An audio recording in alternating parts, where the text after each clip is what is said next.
मित्रांनो, गुरुकृपा अकॅडमीवर आपण अभ्यास करत आहोत सेट परीक्षेच्या तयारीसाठी. आत्तापर्यंत आपण वेगवेगळ्या व्हिडिओच्या सिरीजच्या माध्यमातून अध्यापन अभियोग्यता या घटकाची तयार करत आहोत. आज याच घटकातील अत्यंत महत्त्वाचा मुद्दा म्हणजे अध्यापन स्तर या मुद्द्याबद्दल आपण आज चर्चा करणार आहोत. चला सुरुवात करूया.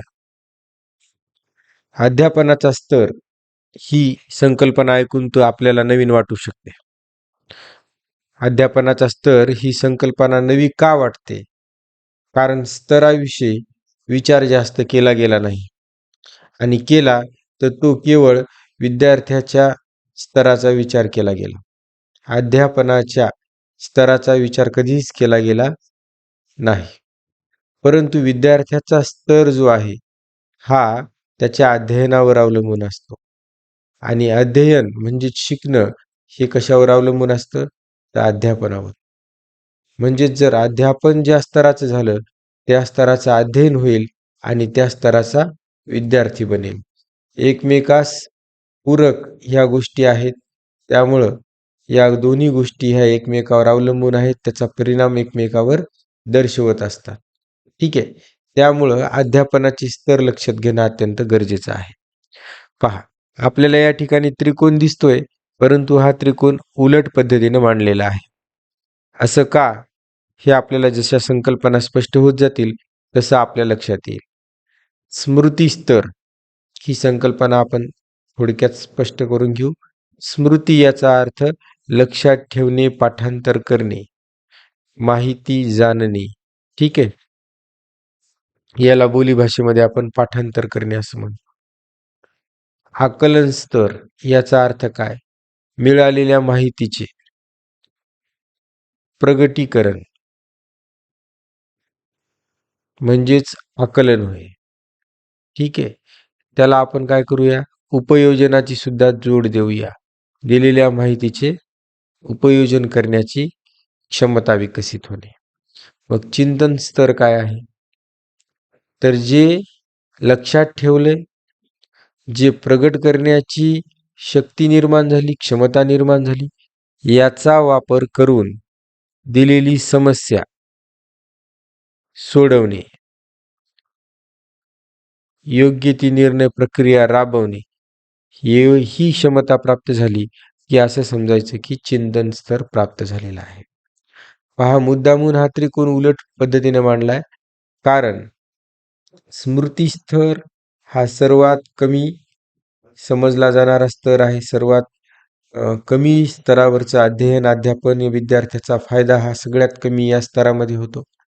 त्यापेक्षा थोडा अधिक फायदा किंवा थोडा अधिक बौद्धिक विकास हा आकलन स्तरामध्ये होतो.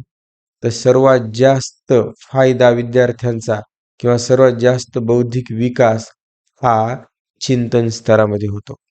यावरून आपल्या सर्वांनाही लक्षात आलं असेल की स्मृती स्तरावरील अध्यापन हे तेवढंसं प्रभावी नाही बौद्धिक विकास करण्यासाठी. त्यापेक्षा अधिक प्रभावी आहे आकलन स्तरावर आणि सर्वात प्रभावी आहे चिंतन स्तरावर. त्यामुळं शिक्षण तज्ज्ञांचं असं मत असतं की अध्यापन हे शिक्षकाने नेहमी चिंतन स्तरावर केलं पाहिजे, जेणेकरून विद्यार्थी त्या स्तराचे तयार होतील. चला आपण थोडे सविस्तरपणे या मुद्द्याला समजून घेऊया. पहिला जो स्तर आहे आपला स्मृती स्तर, या स्मृती स्तरामध्ये आपण काय सांगतो किंवा काय पाहतो? तर आपण सर्वजण ज्या पद्धतीने शिकलेलो आहोत जास्तीत जास्त प्रमाणात, ते सर्वजण आपण स्मृती स्तर या पद्धतीने शिकलेलो आहोत. ही पद्धती कोणी मांडलेली आहे? तर हार्बर्ट यांनी मांडलेली आहे. या पद्धतीमध्ये अध्यापन करण्याचे 5 टप्पे सांगण्यात आलेले आहेत. पहा, ज्यांनी कोणी D.Ed केलेलं आहे, अर्थात केलेलं असू शकतं, B.Ed केलेलं आहे, M.Ed केलेलं आहे, या प्रत्येकाला हार्बर्ट यांचं नाव माहीत आहे. कारण लेसन प्लॅन, पाठाचं टाचन काढण्याची पद्धती 5 टप्प्यानुसार ही हार्बर्ट यांची आहे.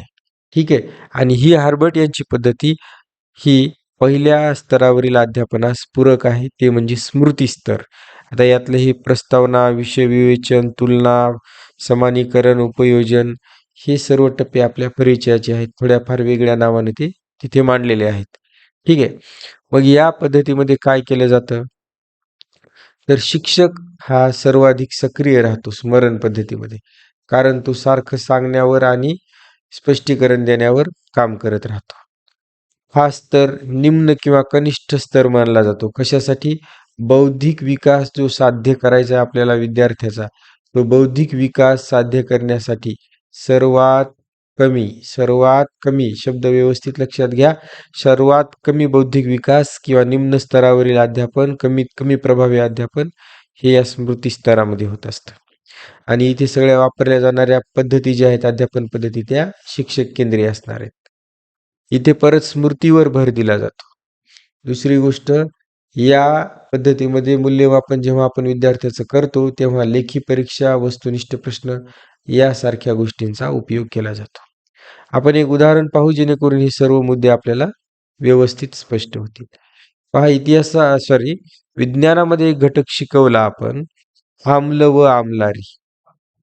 आम्ल व आम्लारी. ठीक आहे. आता हा जो घटक आहे हा विद्यार्थ्यांना आपण शिकवला स्मृती स्तरावर, तर काय होईल? विद्यार्थ्यांना आम्लाची व्याख्या येईल आणि आम्लारीची व्याख्या सांगता येईल. त्यांनी पाठ केले, ते शिक्षकांनी त्यांना शिकवलं आणि त्यांनी ते पाठ केले, त्यांच्या स्मृतीमध्ये राहिले ते. हा झाला स्मृती स्तर. ठीक आहे. आता आपण पाहूया पुढचा टप्पा अध्यापनाचा. पुढचा स्तर तो आहे आकलन स्तर. ठीक आहे. आकलन स्तर हा 2 नंबरचा स्तर समजला जातो बौद्धिक विकासाच्या दृष्टिकोनातून सुद्धा. मॉरिसन यांनी या स्तराची मांडणी केलेली आहे. या स्तरावर स्मृतीच्या नंतर आकलनावर भर दिला जातो. आधी स्मृती होते, नंतर त्याचं आकलन किती प्रमाणात होत आहे यासाठी स्मृती स्तरामध्ये नंतर आकलन स्तरावर भर दिला जातो. या पद्धतीमध्ये टप्पे आहेत पहा: अन्वेषण, विषय विवेचन, निष्कर्ष, संघटन आणि वर्णन. ह्या मुद्द्यांचं स्पष्टीकरण यासाठी देत नाहीयेत आपण, जेव्हा उदाहरण समजून घेऊ तेव्हा तुम्हाला आपोआपच हे सर्व मुद्दे लक्षात येऊन जातील. पहा, या स्तरावर काय केलं जातं, तर आकलन विकास कसा होईल, अधिकाधिक आकलन कसं विद्यार्थ्यांचं वाढेल, त्यासाठी प्रयत्न केला जातो. दिलेल्या ज्ञानाचं किंवा प्राप्त केलेल्या ज्ञानाचं उपयोजन कसं करता येईल यावर भर दिला जातो. यामध्ये कोण सक्रिय असतं, तर शिक्षक व विद्यार्थी हे दोघे जण यामध्ये सक्रिय असतात. यामुळेच आपण काय म्हणतो, स्मरण स्तरापेक्षा हा टप्पा पुढचा आहे, कारण इथे दोघेही सक्रिय होतात. त्यामध्ये मूल्यमापन करताना लेखी व मौखिक तसेच प्रात्यक्षिक या तिन्ही परीक्षांचा उपयोग केला जातो, जेणेकरून विद्यार्थ्यांचं आकलन काय केलं जाईल, समजून घेतलं जाईल. आता हे सर्व व्यवस्थित समजून घेण्यासाठी मागच्या स्तरावरचाच उदाहरण आपण परत घेऊ. तोच घटक आपल्याला काय करायचा आहे, आकलन या पद्धतीने शिकवायचा. कोणता? आम्ल व आम्लारी. आम्ल व आम्लारी, ऍसिड अँड बेस. ठीक आहे.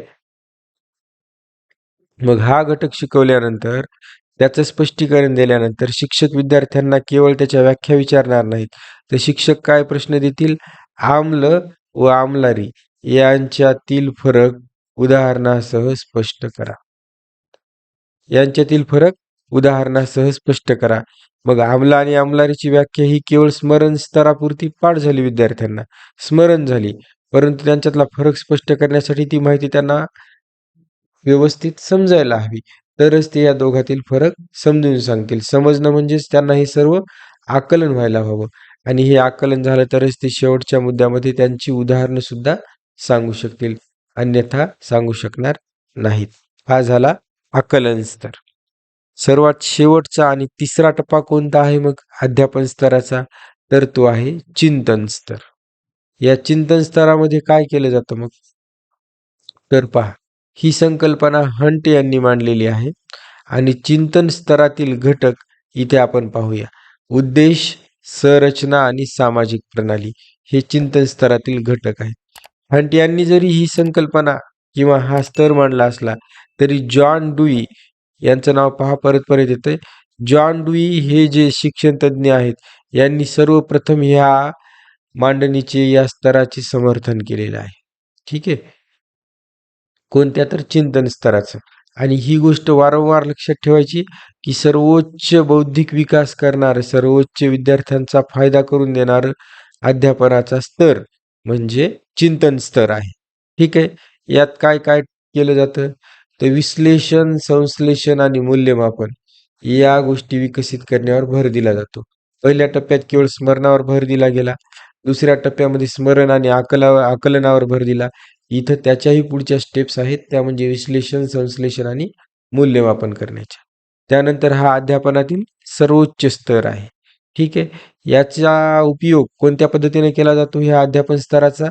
समस्या निराकरणाच्या माध्यमातून हा अध्यापन स्तर उपयोगात आणला जातो.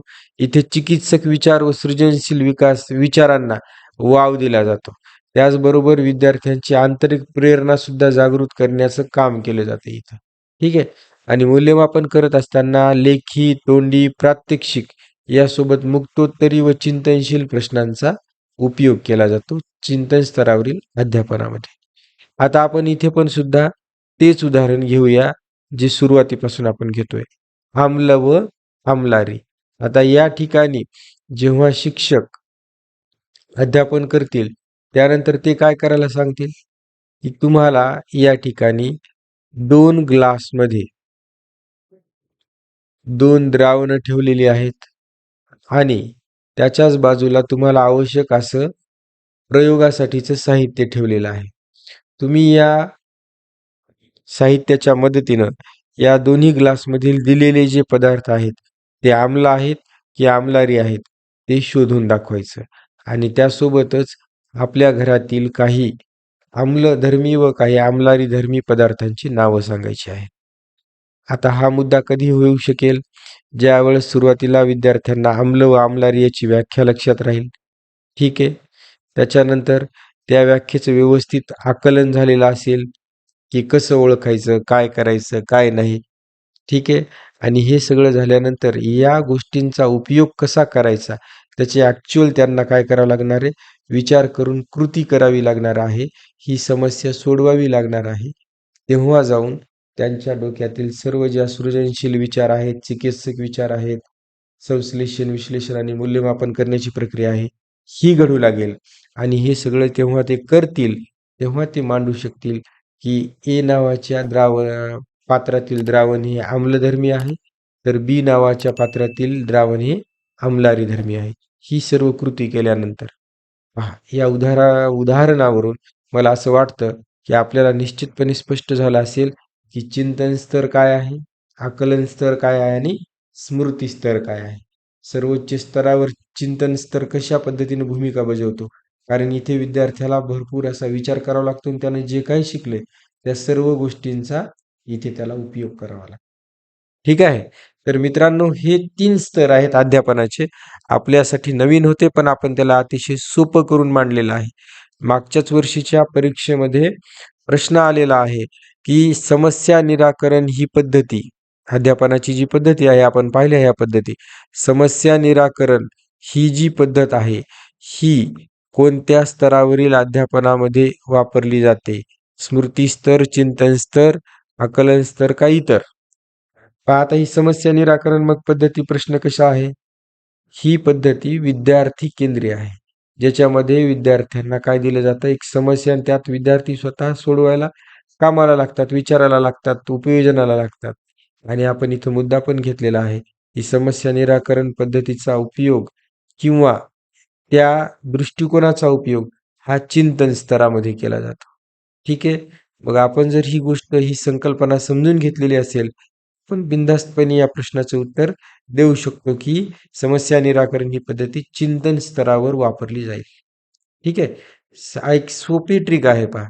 ज्या ज्या पद्धती विद्यार्थी केंद्रीय आहेत, त्या सर्व चिंतन स्तरासाठी आहेत आणि ज्या शिक्षक केंद्रीय आहेत, त्या स्मृती स्तरासाठी आहेत. ठीक आहे.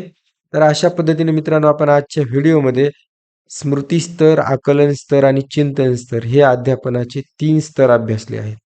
व्हिडिओ मला अशी आशा आहे की आपल्यासाठी अतिशय उपयुक्त ठरत आहेत आणि जर असं असेल तर आपण गुरुकृपा अकॅडमीला सबस्क्राईब करा, लाईक बटन हिट करा आणि ज्या ज्या आपल्या प्रश्न आहेत, ज्या ज्या आपल्या अडचणी आहेत त्या कॉमेंट बॉक्समध्ये मेन्शन करा, जेणेकरून आम्ही आपल्या प्रश्नांची उत्तरे देण्याचा पुरेपूर प्रयत्न करू आणि आपल्याला सेट परीक्षेत यशस्वी व्हायला नक्कीच आपल्या पाठीशी राहू, आपल्या सोबत राहू. तर सबस्क्राईब करा गुरुकृपा अकॅडमीला. आपण भेटूया पुढच्या व्हिडिओमध्ये.